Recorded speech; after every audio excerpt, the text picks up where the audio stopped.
Buenas noches, mis queridos hermanos. Ya estamos de nuevo aquí reunidos juntos, preparados para estudiar la palabra de Dios.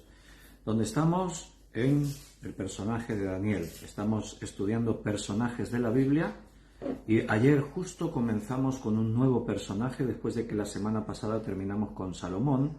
Y hoy hemos empezado con uno de los personajes, yo creo, más especiales, uno de mis favoritos en la Biblia.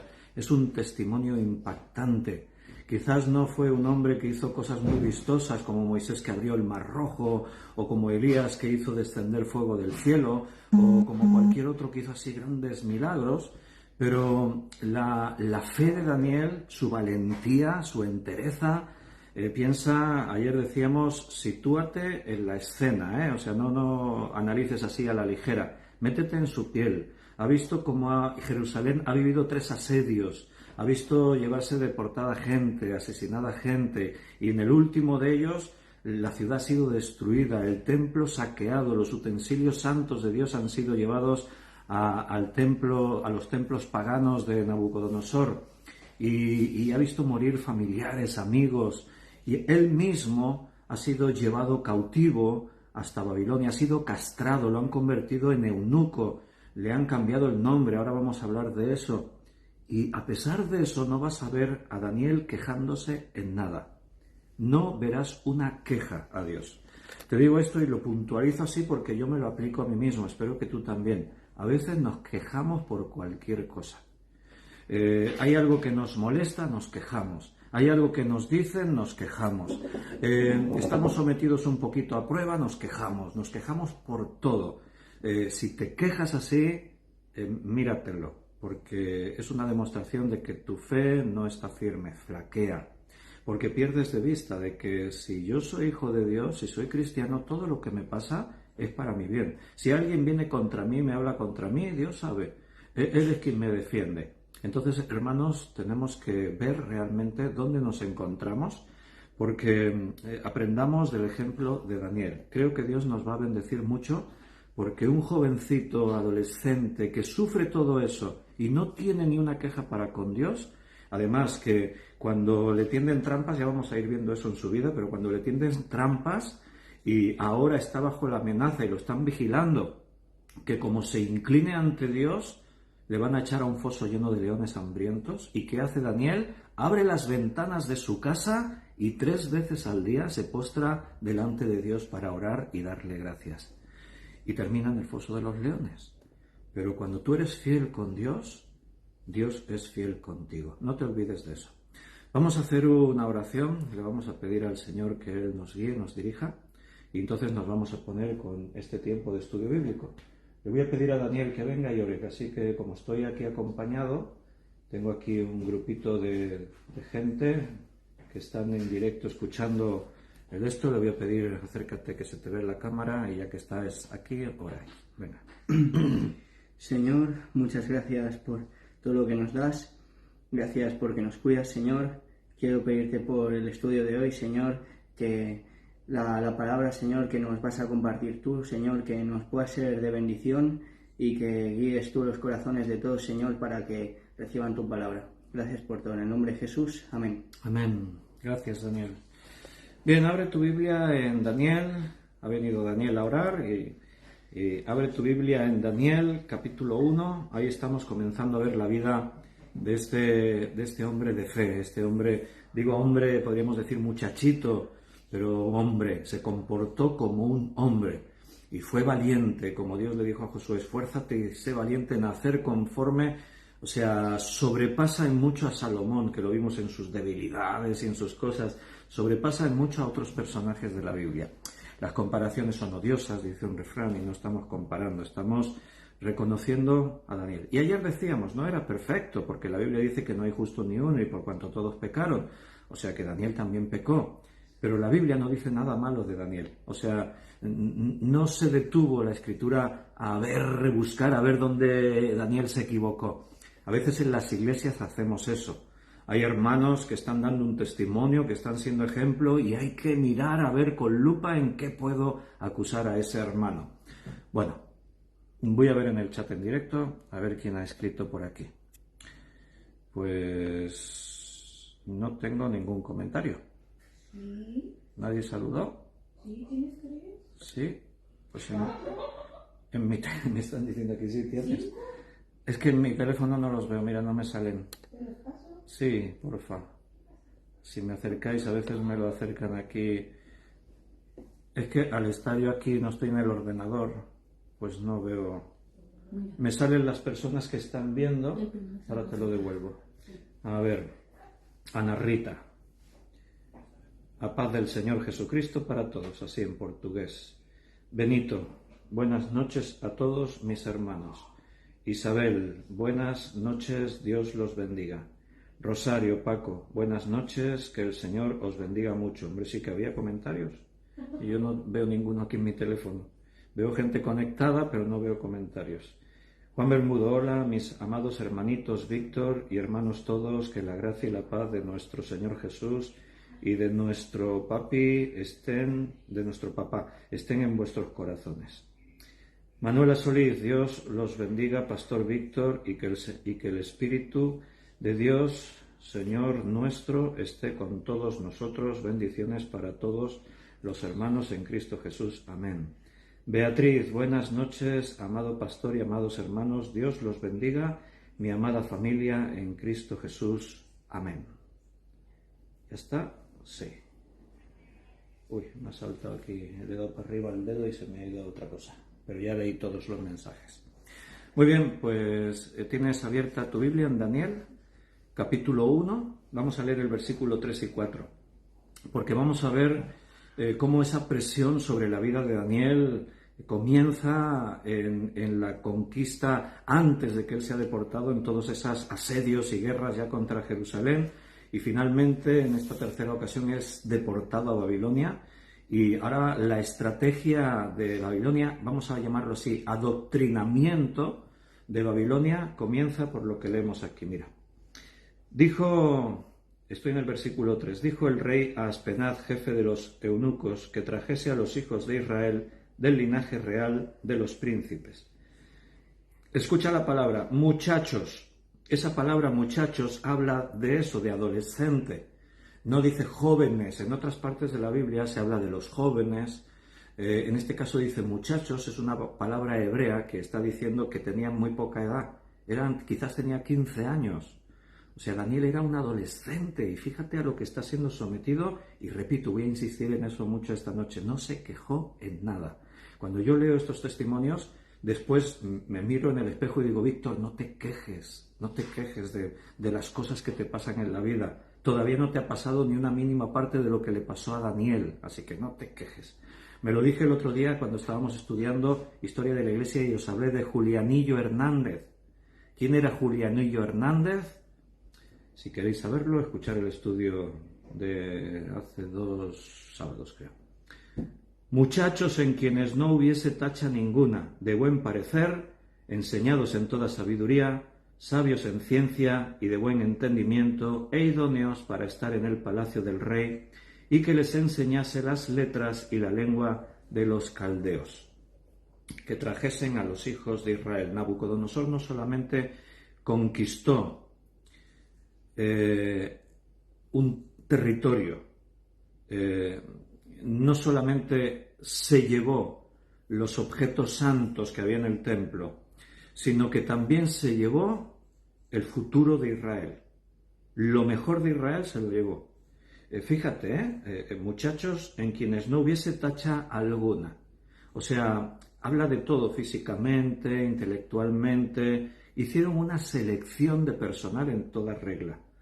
Que fuesen los más guapos, dice, de buen parecer, altos, guapos, que tuviesen buena forma física, que hubiesen sido educados, enseñados. O sea, Daniel parece que venía de una familia bien, una familia en la que había recibido enseñanza, educación. O sea, al hacer esto, Nabucodonosor no solamente dejaba un país destruido, sino que además se llevaba el futuro del país, porque todos esos jóvenes que mañana se podían convertir en líderes y que podían volver a rehacer una nación y volverse contra Nabucodonosor, bueno, Nabucodonosor ya les quitaba también esa posibilidad. repito, la edad no sabemos exactamente. Yo te he dicho quizás unos 15 años, porque la palabra muchachos nos hablaría de jovencitos entre 13 y 17 años. Entonces yo me quedé ahí por la mitad, unos 15 años.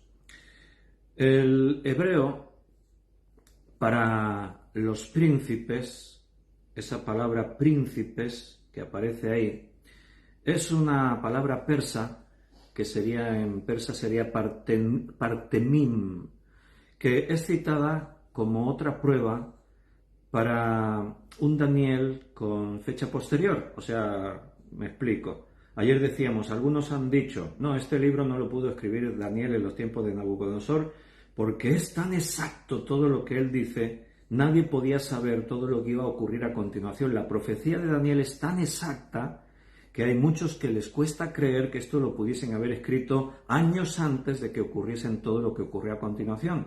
Porque Daniel dijo los imperios que vendrían, dio rasgos muy precisos de esos imperios, dijo fechas muy precisas de cosas que iban a acontecer, que tenían que ver, dijo días exactos, 1260 días, habló de 70 semanas, o sea, la profecía de Daniel es tan impactante, tan precisa, que hay gente que dice, no, esto no lo pudo escribir Daniel, tuvo que escribirlo alguien después de que pasaron todas esas cosas. Pero ayer aportamos datos más que suficientes para demostrar que eso no es así. Por todo lo que rodea esto, por documentos externos a la Biblia, etcétera, etcétera, está totalmente demostrado que esto lo escribió Daniel en esta época. Y viendo y estudiando, aún nos surgen de estos datos. Por estas palabras que surgen y que los expertos nos comparten y nos dicen, esta palabra posteriormente ya no se utilizaba, esta palabra se utilizaba en los tiempos de Nabucodonosor, la palabra persa partemim. Idóneos, dice, para estar en el palacio del rey. Nabucodonosor demostró que él era un sabio administrador y un gran estratega. Cuando tomaba a estos jóvenes como rehenes, les recordaba al pueblo de Jerusalén que ellos no deberían de sublevarse contra el gobierno babilonio recién impuesto. Vimos que Joacim se sublevó después de esas primeras veces en las que Nabucodonosor atacó Judá. En un momento dado Joacim se sublevó. Bueno, todo esto es una advertencia. Mira, no os conviene sublevaros contra mí. Las medidas que él está tomando, que él está haciendo, indican que el futuro de Israel ya no cuenta. Voy a leer un poquito más para que podamos ir avanzando y viendo sobre el carácter de Daniel. Versículo 5 al 7. Y les señaló el rey ración para cada día de la provisión de la comida del rey y del vino que él bebía, y que los criase 3 años para que al fin de ellos se presentasen delante del rey. Entre estos estaban Daniel, Ananías, Misael, Azarías, de los hijos de Judá. ¿Cómo conocemos también por los nombres babilonios a Ananías, Misael y Azarías? A ver los que están aquí si me lo dicen. ¿Cómo se llamaban los tres? Daniel ha dicho Sadrach, Mesach y Abednego. ¿Tiene razón? ¿Acertó? Sí, lo ha dicho correctamente. Y hasta ahí, el 7. A estos el jefe de los eunucos puso nombres. Puso a Daniel Belsasar, a Ananías Sadrach, a Misael Mesach y a Azarías Abednego. ¿Por qué, si yo le pregunto a veces a un cristiano, ahora he preguntado y Daniel se sabía, Sadrach, Mesach y Abednego, pero por qué cuando yo pregunto ¿cómo se llamaban los 3 hebreos que acompañaban a Daniel? Hay pocos creyentes que se saben los nombres auténticos de ellos en hebreo. Sin mirar en la Biblia, los que están aquí os lo sabéis, los acabamos de leer. ¿Ves si me hacen así con las cabezas? ¿Cómo se llamaban en hebreo? Misael, Azarías y... Ay, Belén dice Misael, Azarías, lo ha dicho desordenado, pero va bien. Me falta uno. Y a Ananías. ¿Por qué nos hemos aprendido mejor Sadrach, Mesach y Abednego y no en los nombres en hebreo Ananías, Misael y Azarías? Por la historia del horno de fuego. Porque en la historia del horno del fuego se mencionan como Sadrach, Mesach y Abednego. Y como esa historia se ha repetido tanto, nos hemos quedado con esos nombres. Bueno, esto solo era un detalle dentro del estudio. Aquí aparece un detalle interesante sobre el carácter de Daniel, porque estamos estudiando su persona. Se les señaló ración para cada día, y era la comida, dice, del rey, de la provisión del rey, o sea, de lo que el rey iba a comer en su mesa, se les iba a dar de comer a ellos. Cualquiera diría, ¡qué privilegio! Somos esclavos, pero no nos van a dar bazofia, no nos van a dar ahí comida de esa que le echan a los cerdos, que en muchos casos eso pasaba. No, nos van a dar la comida de la que come el rey. O sea, esto buscaba diferentes intenciones. Buscaba que estos jóvenes se identificasen con Babilonia. ¿Por qué se les cambia los nombres? Por eso les quitamos su identidad hebrea, le damos una nueva identidad. Ahora ya no tienen nombres hebreos, ahora van a tener nombres babilonios. Ahora les vamos a hacer que estén contentos. Si están contentos, se van a adaptar y van a darlo todo por Babilonia. Estrategia. El enemigo es muy astuto. Dado que el gobierno babilonio le iba a dar provisión a estos jóvenes en su entrenamiento, los querían entrenar para que se convirtiesen en sabios, en gente que aportasen mucho para el reino. Y el hecho de tener la misma comida y el vino que era preparado para el rey, esto, como digo, era un honor muy especial. En el mundo antiguo, más que ahora en el mundo moderno, había una gran diferencia entre la comida que podían comer las clases altas, el rey y todos los que fuesen de clases altas, con la que la gente común comían. Hoy en día quizás eso no se aprecia tanto, pero en la antigüedad eso era bárbaro. O sea, las familias normales, humildes, tenían la comida muy limitada y comían cosas muy pobres. Las clases altas tenían abundancia y comían con mucha riqueza. Entonces, hacerles partícipes de la mesa del rey, esto tenía una gran trascendencia. Hablaremos un poquito más de eso adelante porque veremos la decisión de Daniel. ¿Qué dijo Daniel en cuanto a que le diesen la comida del rey? Lo vamos a leer un poco más adelante, pero esto que hemos explicado ya nos sirve de base para entender el por qué Daniel después se niega a comer esta comida. Cualquiera diría, no, pero está loco Daniel, le están ofreciendo los mejores manjares, ¿y por qué se niega? Si estás ahí y has sufrido tanto, dale gracias a Dios que te van a permitir comer estas cosas. Ahí vamos a ir viendo estos detalles de cómo Daniel es un hombre de fe, un hombre especial, un hombre diferente. Pero antes de llegar a eso, vamos a comentar un poquito más lo de los nombres, porque el jefe de los eunucos es el que les cambia los nombres. Daniel nos dice acerca de estos 4 jóvenes, incluyéndose a sí mismo. El nombre Daniel, ¿qué significa el nombre de Daniel? Se ha ido Daniel al lavabo. ¿Y de los que quedan aquí alguien lo recuerda? No, la madre tampoco. Dios es mi juez. Acordaros todos los que estáis aquí, los que estáis en internet. Dios es mi juez. Eso significa Daniel. Todos los nombres acabados en él, en el hebreo, significa Dios. Es la abreviatura para Dios.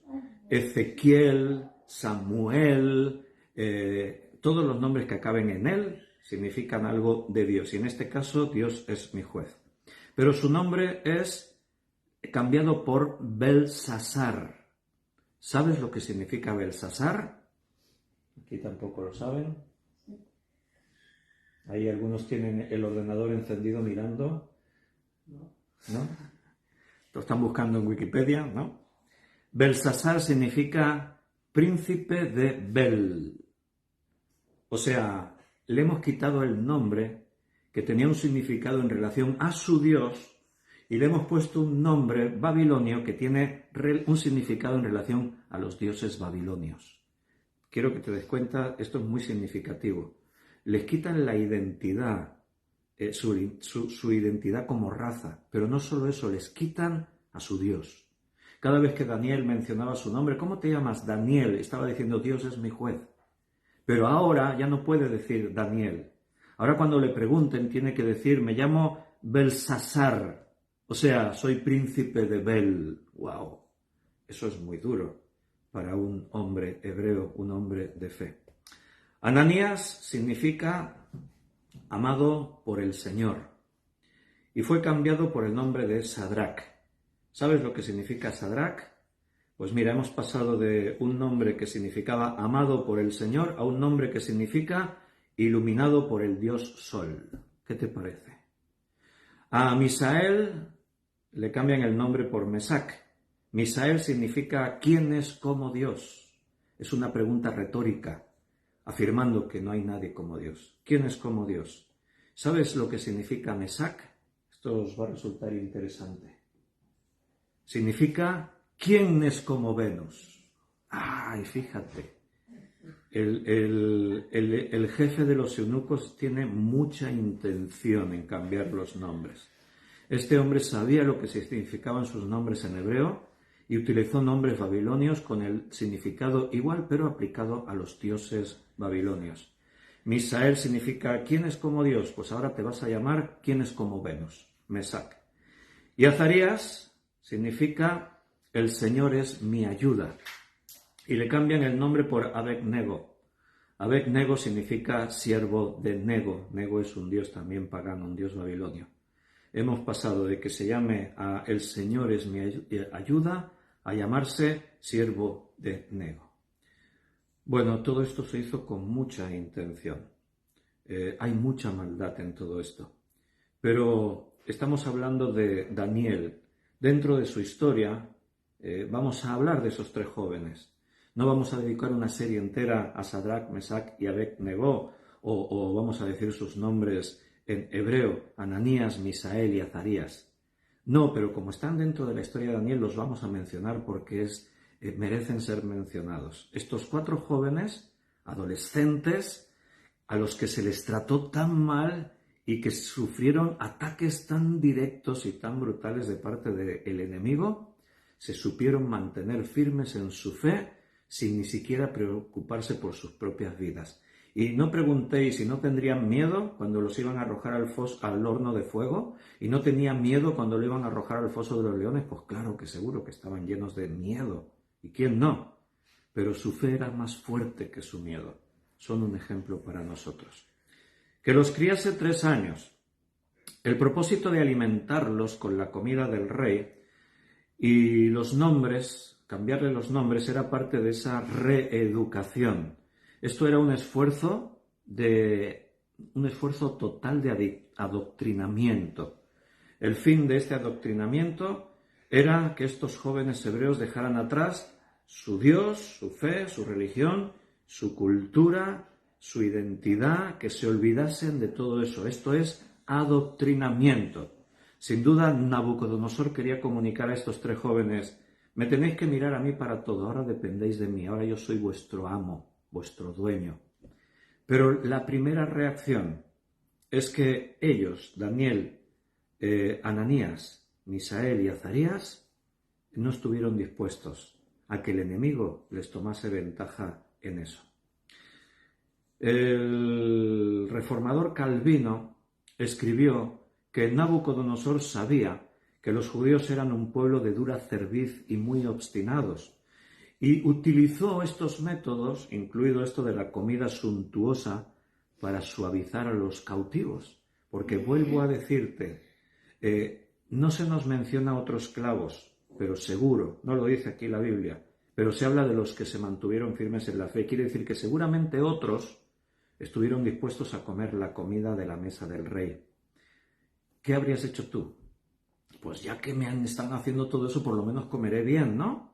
¿Por qué Daniel y los otros se niegan a comer? Ahora después lo vamos a ver. Pero piensa en esto, Satanás utiliza una estrategia similar hoy en día para con nosotros los creyentes. Nos quiere, escúchame bien porque esto es muy importante, nos quiere adoctrinar en el sistema del mundo. ¿Me habéis oído bien? Dios nos ha estado hablando, sobre todo en diferentes predicaciones, pero sobre todo en el estudio de Primera de Juan. Ahí el Señor nos ha estado recordando que el príncipe de este mundo es el diablo, es Satanás, que él controla la corriente que sigue este mundo, que los tesoros del mundo le pertenecen a él. Se le llama el Dios de este mundo, etcétera, etcétera, etcétera. No voy a repetir todo eso. Quiere decir que todo lo que nos rodea está controlado por Satanás. ¿Y qué crees? ¿Cómo se libra la guerra espiritual a la que hacemos a veces referencia? Porque la Biblia nos lo dice. Vuestra lucha no es contra carne y sangre, sino que es una lucha contra las huestes espirituales de maldad. ¿Cómo crees que se libra esa batalla? En tu mente y en tu corazón. O sea, aquí el problema que tenía Daniel y los otros amigos suyos, en realidad no era lo que estaban sufriendo en su carne. Lo que sufrían en la carne les podía afectar en el espíritu, en su fe, y ahí estaba el problema. Y los ataques sutiles de Satanás son los más peligrosos. Ellos son atacados en su carne, son castrados, son castigados, pero ahora viene el verdadero peligro, viene ahora cuando se les trata bien, cuando les dan los manjares del rey, cuando les cambian los nombres, cuando les quitan a su Dios y le dicen, ahora tenéis que adorar a este Dios. Mira, vuestro Dios, ¿sabe lo que le está diciendo Satanás a Daniel y a Ananías, Misael y Azarías? Les está diciendo, vuestro Dios no os ha podido proteger de todo lo malo que os ha venido. Los dioses babilonios os pueden proteger. Eso es lo que les está diciendo. Y seguro que hubo en Israel, en Judá, seguro que hubo algunos que dijeron, bueno, pues tienes razón, vamos a disfrutar dentro de nuestra condición, vamos a disfrutar lo que ahora se nos da. Hermano, graba esto en tu mente, en tu corazón. Satanás quiere que te identifiques tu nombre, lo hago así entre comillas, en referencia a este mundo, que tú te sientas parte, identificado con este mundo. Satanás quiere que te alimentes con todo lo que el mundo te ofrece. No me refiero al alimento de cada día, me refiero a ese alimento que entra por tus ojos, que entra por todos tus sentidos. Estamos alimentando a nuestra carne de una forma bárbara. Bueno, eso es lo que quiere Satanás. Y pregunto, ¿y cuánto alimento espiritual estás recibiendo? Ese es el problema. El Satanás quiere que seamos educados en los caminos de este mundo. ¿Estás siendo educado en los caminos de Dios? Vamos a leer un poquito más para ver lo que pasó ahí. Versículo 8. Y Daniel propuso en su corazón no contaminarse con la porción de la comida del rey, ni con el vino que él bebía. Pidió, por tanto, al jefe de los eunucos que no se le obligase a contaminarse. Y quiero poner énfasis en la palabra contaminarse. Ay, ¿se iba a contaminar Daniel por comer esos manjares y el vino del rey? La palabra antigua, hebrea, que se traduce aquí al castellano como contaminarse, lleva implícito en su significado el pensamiento de profanarse o mancharse. O sea, decir, no contaminarse. Él decidió no contaminarse.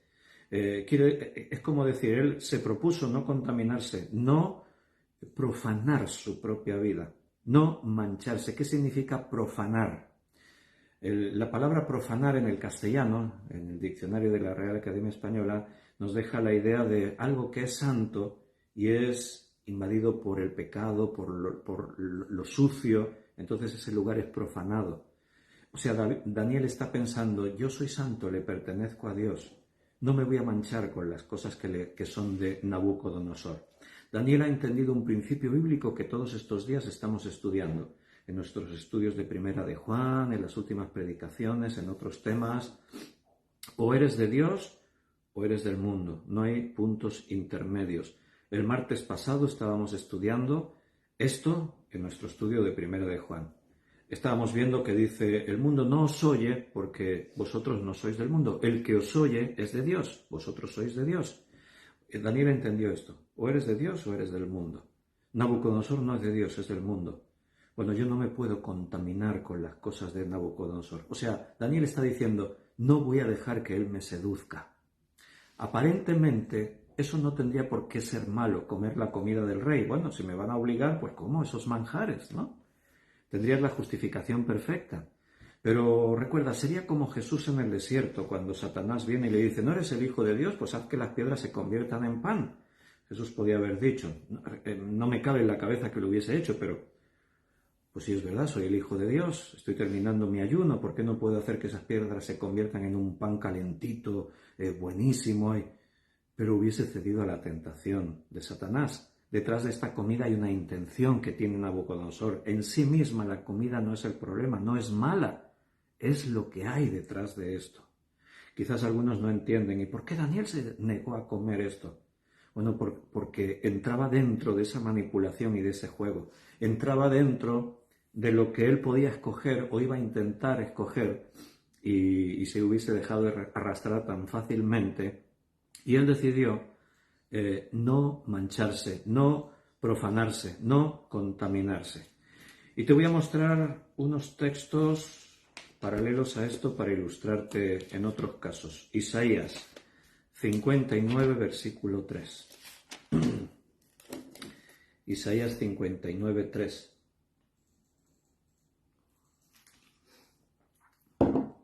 Dice el profeta en el nombre del Señor, porque vuestras manos están contaminadas de sangre y vuestros dedos de iniquidad, vuestros labios pronuncian mentira, habla maldad vuestra lengua.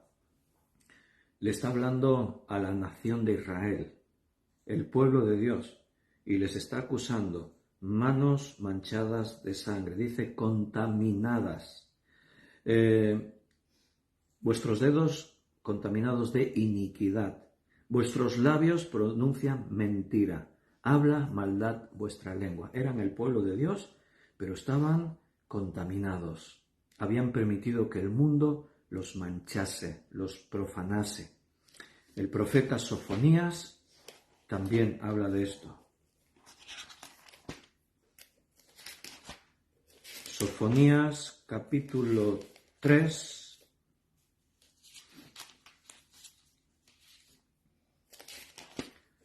Después de Habacuc viene Sofonías. Lo digo por si alguno está buscándolo en su Biblia. Sofonías 3:1. ¡Ay de la ciudad rebelde y contaminada y opresora! Está Sofonías profetizando sobre Jerusalén. ¿Y cómo la llama?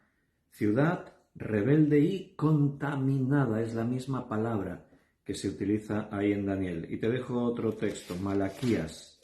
Si estabais aquí en Sofonías, solo tienes que andar un poquito más adelante en tu Biblia y el último libro del Antiguo Testamento, Malaquías 1:7, en que ofrecisteis sobre mi altar pan inmundo y dijisteis, ¿en qué te hemos deshonrado?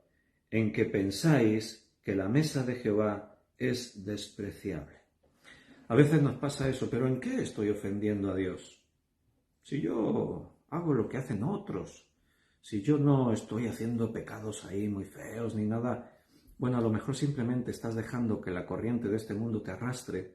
En lugar de poner las cosas de Dios en primer lugar, pones las tuyas. Cualquiera de esas cosas es una señal de contaminación en este sentido. Daniel pide que él no sea contaminado. Y esto implica que él entiende perfectamente el significado de lo que está pidiendo. Esto tiene un significado espiritual, porque la comida del rey no estaba mala, no estaba en mal estado, no se iba a contaminar en su carne. Está hablando en términos espirituales. Dice ahí el versículo, pidió por tanto. O sea, Daniel hizo una cosa que parecía pequeña, pero esto no era una cosa pequeña. Se estaba arriesgando a ser castigado, porque era como deshonrar la oferta del rey. Si el emperador dice, come de mi mesa, y tú dices, no, no voy a comer, wow, eso es una ofensa. Nada más y nada menos que a Nabucodonosor. No era una petición pequeña, pidió por tanto. Pero él estaba convencido de eso. Si cedo a su exigencia, estoy dejándome arrastrar por completo y yo quiero resistirme contra eso. La única forma de seguir con Dios, la única forma de mantenerse fiel en Dios a veces es en estas cosas que nos pueden parecer pequeñas. En las cosas grandes a veces son tan notables que pienso, no puedo rechazar eso, ¿no? Decir cosas grandes, ¿a qué me referiría? No, pues yo ya no voy a ir los domingos a la iglesia. Hombre, si un creyente niega eso. Pero las cosas pequeñas, cuando tú dices, no, esta cosita pequeña me aleja un poco de Dios, no, esta cosa pequeña me contamina más con el mundo, no, esta cosa pequeña, y Daniel parece que está pidiendo algo pequeño. Pidió por tanto, incluso la expresión parece que no le da mucha importancia a esto. Pero también uno podría preguntar, ¿pero por qué te complicas la vida, Daniel? Come, hombre, no busques problemas. Otros podrían haber dicho, Daniel, ¿pero por qué metes la religión en todo esto? Si simplemente es comer comida, es que lo quieres hacer todo espiritual, es que lo quieres arreglar todo con la Biblia, es que siempre quieres verlo todo desde la perspectiva de la fe. Pues sí, claro, nuestra vida es eso. Si no es así tu vida, pues simplemente eres un religioso, eres como otros de otras religiones. Mezclas tus deseos y haces lo que te parece y todo lo justificas con decir soy cristiano y yo ya cumplo en la parte que me toca. Daniel se dio cuenta que su relación con Dios tocaba toda área de su vida. Cualquier cosa que él hiciese en su vida tenía que ver con su vida espiritual, con lo que realmente él era, incluyendo, en este caso, la comida, en este caso. La raíz del pecado se remonta a la prohibición de comer de un árbol del huerto del Edén. ¿Recuerdas, verdad? Pues esto es significativo. O sea, el primer pecado tuvo que ver con comida. Cualquiera podía haber dicho, si solo es un fruto. Algunos dirán, una manzana, no lo dice la Biblia si era una manzana o era otro fruto. Era un fruto de un árbol que se llamaba el árbol de la ciencia del bien y del mal. Pero hubo una prohibición, no comas de este árbol, no comas este fruto, el fruto prohibido. Vuelvo a la idea, no contaminarse. Daniel y sus amigos consideran que la comida del rey es una forma de contaminación, al menos por 3 razones. Apunta. Primero, sin lugar a dudas, no era comida kosher, no era comida santa. Segundo, probablemente esta comida casi con toda seguridad había sido sacrificada a los ídolos babilonios. Y eso tenía mucho significado en este contexto. Recuerda, hasta los utensilios santos del templo de Jehová habían sido traídos y ahora se podían utilizar para servir a estos dioses. Comer comida que había sido sacrificada a estos dioses en este contexto era realmente algo grande, importante. Y tercero, comer la comida del rey implicaba aceptar amistad, compañerismo, aceptar hasta esa forma de cultura que gira en torno a compartir la comida. Daniel no se opuso al nombre que se le dio. Ya no te vas a llamar más Daniel, te vas a llamar Belsasar. ¿Te has preguntado por qué? Él se niega a comer la comida de la mesa del rey. Pero no dice ahí que él dijese, no, yo no me quiero llamar Belsasar, me voy a seguir llamando Daniel. Lo aceptó y vamos a ver a lo largo del libro que se le llamó así, Belsasar. ¿Pero por qué? Mira, porque él sabía quién era. Y los demás podían llamarle como quisieran. A veces la gente te pone un mote o te llaman y tú no puedes evitarlo. Si yo de pronto decido llamarle a alguien, te voy a llamar así, el otro se puede decir, yo me llamo... Sí, pero ¿me va a obligar a que yo lo llame como yo quiera? Si el jefe de los eunucos, si Nabucodonosor han decidido llamarle Belsasar, él no puede hacer eso. Él sí puede decir, me niego a comer esta comida, pero no puedo decir, te prohíbo que me llames así. Y el jefe de los eunucos dirá, ¿y tú quién eres para prohibirme a mí nada? Te voy a llamar como yo quiera. O sea, era algo que no estaba en sus manos. Es como decir, no, yo no me voy de Jerusalén. No pudo decidir eso, se lo llevaron a la fuerza. Si le cambian el nombre es algo que él no puede decidir, es algo que le obligan a ello. Entonces, él no se pudo oponer a estas cosas. ¿Por qué? Bueno, él sabía cómo se llamaba, él sabía quién era su Dios, y eso no lo iba a olvidar en toda su vida. Él se opone a la mesa del rey porque comerlo depende de él, puede resistirse a eso, y tampoco dijo, no voy a comer nada. Ahora veremos que él propone una alternativa. Él fue muy sabio en esto. Mira, los estándares orientales de compartir una comida, de alguna forma, como os he dicho, es un gesto de amistad. Era como entrar en un pacto con otra persona. Nosotros, nuestras relaciones también giran en torno a una mesa. Es muy distinto cuando tú estás con un hermano y te saludas en la iglesia. Hermano, ¿cómo estás? Bien, Dios te bendiga. A compartir una comida. Cuando tú compartes una comida con un hermano, con un amigo, estás compartiendo muchas cosas.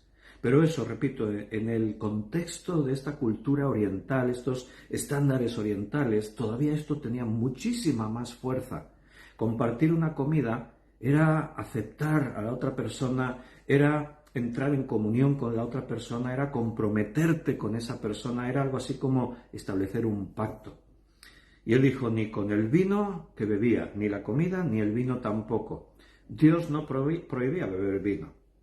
En alguna situación como un voto de nazareo, entonces sí, el voto de nazareo, como en el caso de Sansón, el voto implicaba no tener relaciones con mujeres, no tocar animales muertos o personas muertas, o sea, cadáveres en general, no beber vino, no cortar su cabello, implicaba varias cosas. Y Sansón lo violó todas las normas, las hizo, desobedeció en todo.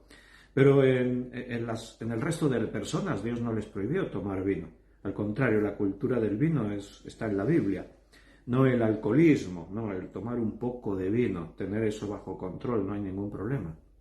Pero, otra vez me voy, en las costumbres de estas culturas paganas, la mayoría de este vino y también esta carne era dedicado a los dioses. El vino, las cosechas, el vino también se dedicaba a los dioses. Así que Daniel y sus amigos rehusaron tomar todo esto. Pidió, por tanto, Daniel hizo una decisión muy valiente, muy notable. El rey ordenó el menú. Rechazar el menú del rey podía resultar un castigo muy severo. Rehusar la comida les podía etiquetar como estos no quieren cooperar y podrían frustrar todas sus oportunidades de avanzar.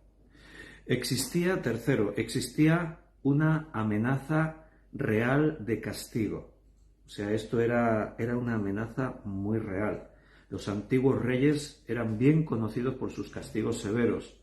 A veces estos castigos podían ser catalogados como sádicos, en contra de todos aquellos que se les pudiesen oponer en cualquier cosa. ¿Recordáis cuando estuvimos viendo la vida de Esther? Que el hecho de venir y decirle a su propio marido, a Asuero, al rey, hablar con él sin que ella hubiese sido solicitada su presencia, ella sabía que podía morir. A no ser que el rey, la ley lo decía así, si tú te presentas ante el rey sin que éste te haya llamado a audiencia, te va a matar. A no ser que el rey extienda su báculo sobre ti en señal de perdón. Y Esther recibió el perdón, pero se arriesgó aquel día. O sea, estudiemos a Asuero. ¿Cómo era su nombre en persa? ¿Alguien lo recuerda? Estuvimos viendo ese personaje histórico y vimos lo cruel que era, que en sus ejércitos por pequeñas desobediencias mandaba a ejecutar gente. O sea, era un personaje. Estos reyes eran así. Nabucodonosor era así. Si alguien se le oponía, si se atrevían a contradecirle o mirarle mal, podía representar en castigos muy severos. Así que el hecho de que estos 4 jóvenes dijesen no vamos a comer de la mesa del rey, esto era realmente un gran riesgo. Cuarto lugar, la comida en sí era muy atractiva. Parecía la mejor alternativa a comer una dieta que podía ser comida mala, en mal estado, muy limitada, porque recuerda, iban a estar así 3 años. Quinto lugar, la mera distancia era un reto. Separados de su familia, de su casa, haber perdido todo esto, su identidad, su juventud, estaba todo en bandeja para que ellos dijesen, bueno, vamos a comprometernos aquí, vamos a hacer lo que nos piden, total, ya es una cosa más. En sexto lugar, era fácil pensar que Dios les había abandonado. No se lo preguntarían, ¿dónde está Dios? ¿Por qué ha permitido que nos pase esto? Recuerda lo que hemos dicho, no vas a ver en todo el libro de Daniel una queja, una actitud de reproche hacia Dios. Un ejemplo increíble para nosotros. Estaban exiliados, secuestrados de Jerusalén, podían haber dicho perfectamente, ¿por qué debiéramos de arriesgar nuestro cuello para ser fieles a un Dios que parece que nos ha abandonado? pero ellos estaban comprometidos a la obediencia, aun cuando Dios no cumplía sus expectativas. Es que parece que Dios, antes os decía, nos quejamos por cualquier cosa. Hay creyentes, o no sé si llamar creyentes, personas que parece que estaban comprometidos con Dios y pasó algo en su vida, grande o pequeño, lo peor es que a veces pasan cosas pequeñas y simplemente le dan la espalda a Dios y piensas, vaya, si todos hacemos eso se va a quedar la iglesia vacía, desaparecerá la iglesia de Cristo. Bueno, Dios siempre va a tener hombres y mujeres como Daniel, que más allá de lo que ven y entienden, han tomado una decisión firme de que no voy a negar el nombre de Dios jamás. El Señor le dice a la iglesia de Filadelfia, aunque tienes poca fuerza, no has negado mi nombre y has guardado mi palabra. Eso es lo que Dios espera de ti y eso es lo que tú necesitas. Y quiero llamarte la atención sobre la expresión, Daniel propuso en su corazón. Ahí voy. No niegues su nombre y guarda su palabra. Puedes dudar en muchas cosas. Puedes ser débil en muchas áreas, puedes venirte abajo, derrumbarte, pero proponte en tu corazón como Daniel hizo. ¿El qué? No contaminarte. Proponte en tu corazón ser fiel a Dios. Proponte, si tú tomas una determinación, a pesar de todo, a pesar de ti mismo, irás adelante. En tu vida, tú tomas decisiones. Tú dices, mira, tengo por aquí a alguien que hace pocos que se ha apuntado a un gimnasio. 2 primas se han apuntado al gimnasio. ¿Por qué va uno al gimnasio? Porque se lo ha propuesto. Porque al gimnasio normalmente vas a pasarlo mal. Allí vas a mover kilos después de trabajar. Pero como te lo has propuesto, es como cuando uno se propone hacer dieta, cuando uno se propone hacer... ¿Por qué lo haces? Porque me lo he propuesto. Bueno, en Cristo debería ser mucho más que eso. Nos proponemos cosas en este mundo y las hacemos. ¿Por qué? Porque te comprometes contigo mismo. A veces no, a veces ya dices, ya me cansé. Pero en las cosas eternas no te puedes cansar y tienes que proponerte. Me he propuesto no contaminarme, Señor, con esto, con aquello. Me he propuesto ser fiel para ti. Me he propuesto no dejarme arrastrar por mis deseos en la carne, por mis pasiones en este mundo. Me he propuesto, vas a funcionar a base de propuestas. Estudiamos acerca del amor y dijimos, el amor no es un mero sentimiento, aunque cuando tú amas vas a sentir, pero el amor es una decisión, o sea, es una proposición que tú te haces. Me he propuesto amar a mis hermanos, me he propuesto corresponder al amor de mi hermano, me he propuesto amar a Dios. Funcionamos así, porque nos proponemos las cosas, nos comprometemos, no porque lo sentimos, sino porque decidimos hacer eso. Entonces, aquí estamos viendo lo que representa el hecho de que Daniel se propuso en su corazón. Primero, que el corazón tiene que estar dispuesto. Cuando tú fijas tu mente en el objetivo y dices, a pesar de todo voy a seguir hacia ahí, ha sido una decisión. ¿Estás dispuesto? Eso es lo primero. Segundo, en tu vida tienes que ser positivo. Al ser positivo y actuar de esta manera, encontró el favor de sus superiores, de sus amos. Ya los problemas vendrán, no seas negativo. A veces antes de que pasen las cosas ya estamos lamentándonos. El creyente tiene que ser la persona más optimista y positiva de este mundo, de esta vida. Tercero, cuando tú trates un problema, tienes que ser cortés, educado. Hacerlo, como hemos dicho, positivamente. Porque lo que hace Daniel no es con violencia o con una actitud brusca. No, él pidió ser excusado de la mesa del rey. Hizo una petición cortés. Él se mostró discreto. O sea, tú puedes mantenerte firme, pero no provocar a ira a tu contrincante. En cuarto lugar, la abnegación tiene que buscarse. Daniel y sus amigos sabían que esto podía costarles caro. pero ellos estaban dispuestos.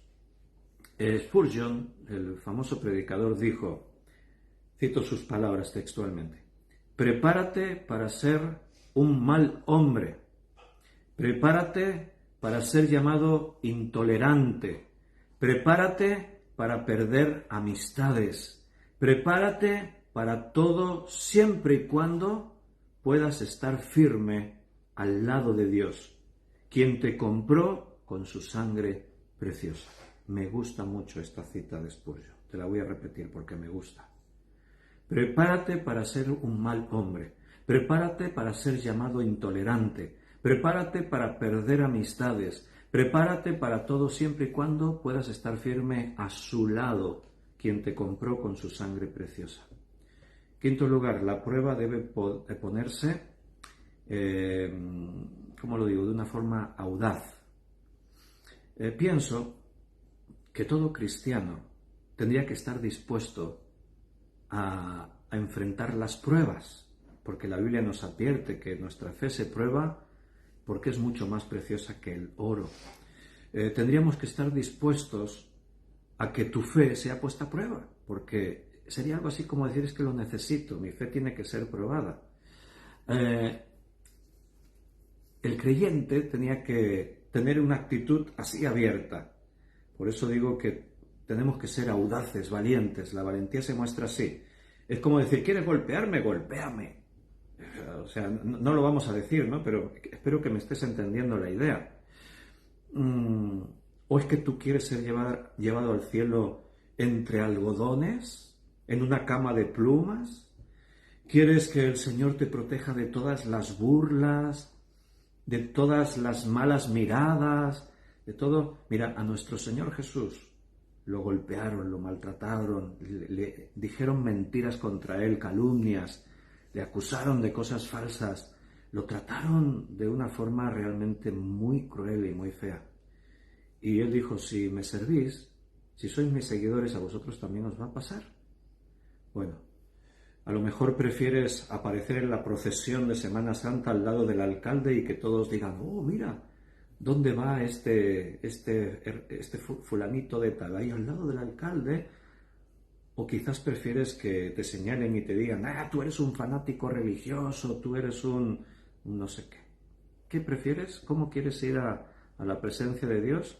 ¿Con el reconocimiento del mundo o con la aprobación de Dios? Versículo 9. Y puso Dios a Daniel en gracia y en buena voluntad con el jefe de los eunucos. ¿Qué hemos dicho antes? Si tú eres fiel a Dios, Dios es fiel contigo y no va a dejar que seas probado más de lo que puedes resistir. La prueba es muy dura, es terrible para un jovencito, pero Dios no los va a abandonar. Él va a estar a su lado, los va a bendecir y los va a proteger.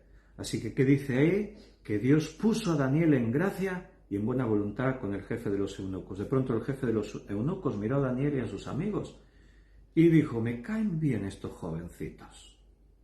Han sido osados, pero me caen bien. ¿De dónde venía eso? Dios estaba tocando el corazón de este hombre. Dios no abandonó a aquellos que se mantuvieron firmes en él.